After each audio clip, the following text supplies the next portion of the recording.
When it's time to replace your wiper blades, an authorized dealer can provide you with the right set for your vehicle, and you can install them yourself in just a few minutes.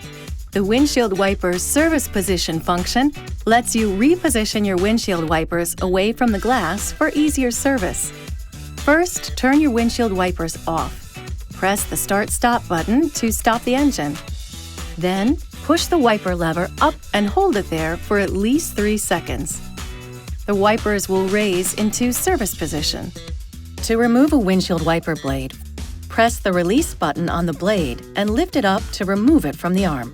Position the replacement wiper blade above the arm and insert it into the housing until it snaps into place. Now, just lower the wiper blade onto the glass and repeat the process for the other side. To deactivate the function, cycle the ignition on. Issue a command with the wiper lever or drive at speeds above 3 miles per hour or 5 kilometers per hour. This video is not intended to take the place of your owner's manual. For complete details and other important safety information, please see your owner's information.